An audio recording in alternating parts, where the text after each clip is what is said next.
What's up, people? Praggnanadha was the champion of the Norway chess 2026, and in the last round he beat Kamer to take the title because he entered into the last round in the second position behind wesleyso, but Wesley tied with Firuza in the last round, so this victory of Praggnanadha was decisive for the title. Of course, he won the last 4 classical games. He started the tournament very bad, but what a comeback in the last 4 games.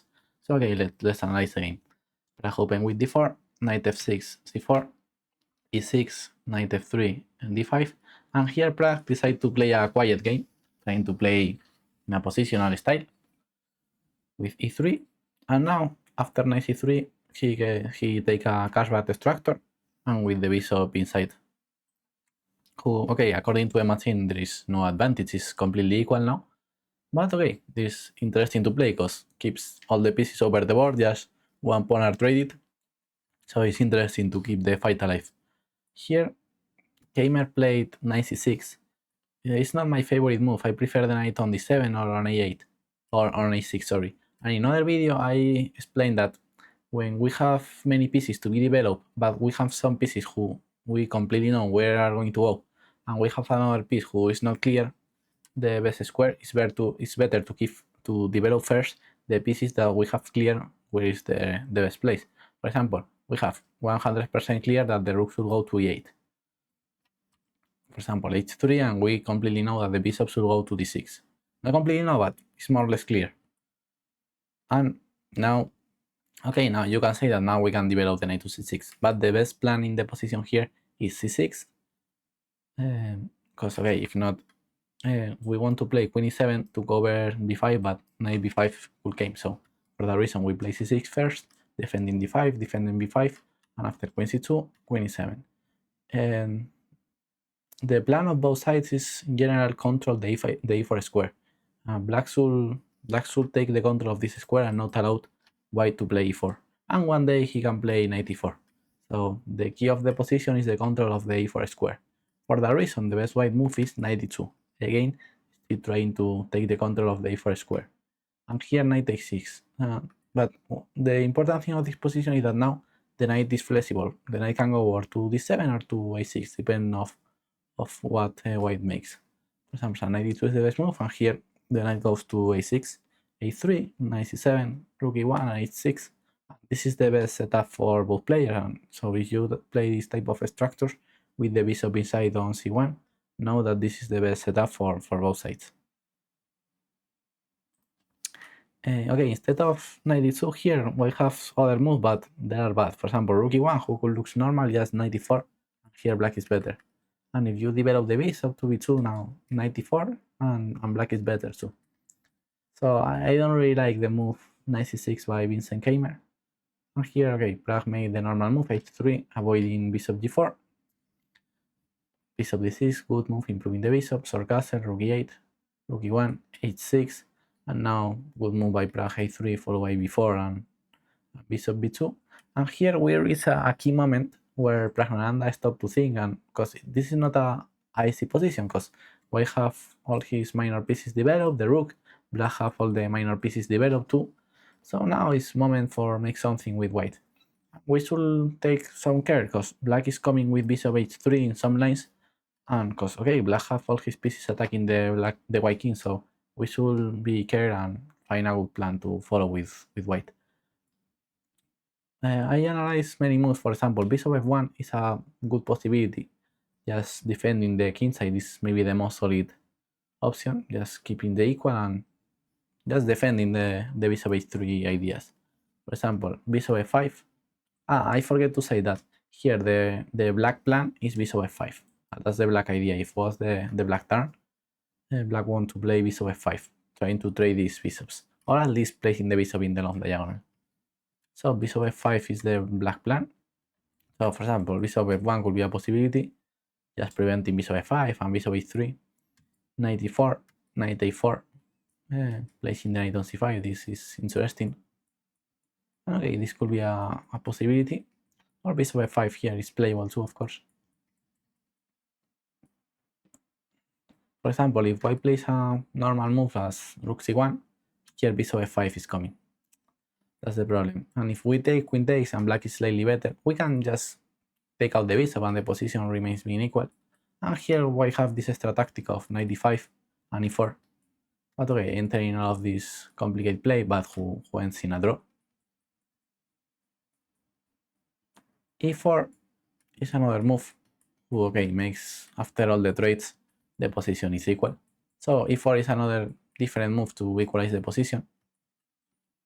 Queen c2 is a bad move here, because now blacks can play bishop takes h3, and bishop f1 is not possible because queen f3. So here we have like two moves to fight for advantage. The other ones, for example, rook c1, bishop f1, e4 are different ways to maintain the equal. e4 is more to force the draw, f1 is just to maintain the position, sorry, bishop f1 and rook c1. But here we have two interesting moves. One was knight a4. And the idea is, of course, knight c5. Bishop h3 doesn't work here because after takes, bishop f1 and everything is defended. So bishop f5 could be the move by black here. Knight c5, bishop takes, pawn takes, opening the dark square bishop, takes, knight e4, and e4. But the position is very interesting because finally white managed to open this bishop. I prefer white a little bit here. And the other interesting move is the move played by Pragg with b5. I really like it. After takes, bishop takes, now creating problems in this diagonal. Queen e7, knight a5, and here Vincent Keimer playing bishop takes a3, and Pragg said that he missed this move and he thought that this move equalized so much the position and raised many pieces, but after bishop e3, white is going to still having good position. The best defense here was knight takes e5, d takes, bishop takes, sacrificing the exchange, because the bishop pair and the extra pawn and being a central pawn give blacks enough compensation for the exchange. So the position is more or less balanced. So the problem of bishop a3 is that it's true that trade many pieces, but the pieces that let in the ball for black are not the best. After rook take, bishop take, rook take, takes, we have many trades in the position, but now it's time to stop again because the force plays over. So here black managed to trade many pieces, of course, but he's still having this bad bishop, who is one of the weaknesses of black side, and the other weakness of black side is this pawn. The bishop and the c7 pawn are the two things that are bad plays in the black side. And white best things maybe this knight. So if black worst things are the light square bishop and the c7 pawn, the machine recommend these two moves. c5, just trading the c pawn, for example queen e3, and now we say that the other problem is the bishop, so just placing active the bishop. White can take on c5 because then knight on e5 is hanging, and later black is going to play queen c8 to finally trade the c pawn. And the other possible move, of course, was bishop c5, just improving the bishop. Keimer tried to solve the problem of the c pawn with rook c8, but it's true that the rook was well placed on e8, attacking the e5 knight in some lines. Here, this was another possibility, but okay, rook b1 by Pragg and c5 finally by Keimer, good move. Knight b5, queen b8, takes bishop f5, rook b3, and he finally takes the pawn, and knight d4. Let's see that we have two great knights, one on e5 and the other one on d4, so it was good for black just trade one of them, because white knights are very, very annoying. He played queen c1, but okay, this move could be played later. Queen takes, rook takes, and just left only 3 minor pieces over the board and just pouncing one side, but the two knights of white made that the position of black is not easy to hold. Looks equal, but white have the advantage with these two knights. King a2, bishop b6, and rook b6, so we have two great knights, like I said. Here Keimer missed with the defense. He should play knight e4, trying to open one day his king a little bit to give some space from his king, trying to activate the knight. He's attacking here. He would came to f1, d2, f1. So knight e4 is a very interesting move. Instead of that, he played rook f1, who is strange, because f4 and looks like this helps white, because he's pushing f5 one day and he's attacking. So rook f1 is a very strange move. h5 by Vincent Keimer. And this was the decisive mistake, because in a position who looks inoffensive and looks like black is not going to have so much trouble to hold, because there are 4 against 4, 3 minor pieces, and everything is solid for black. Just in 2 bad moves, the game turned into decisive advantage for white, because the problem of h5 is that you are giving the g5 square, and the king is going to receive checkmate. It's incredible, but this king now is very, very weak, because a knight is going to land on g5, and this king is, yes, it's in checkmate. Rook b8, of course, by Pragg, knight f3. Great move. Now he's coming with f5, and this bishop have no good squares. Add it to knight g5, and later take on f7, and white is just completely winning. He tried knight e4, trying to cover the g5 square. Very good try, but f5, bishop d7. Here he played rook d8, who is winning too. Rook f8 could be another possibility, but okay, rook d8 is winning.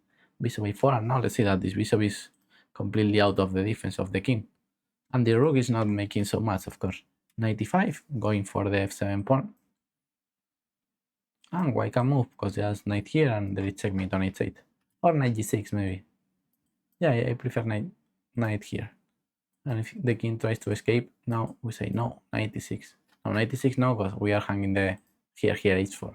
Because with knight e6 we are hanging f5. So f6 doesn't work, and we are taking on f6.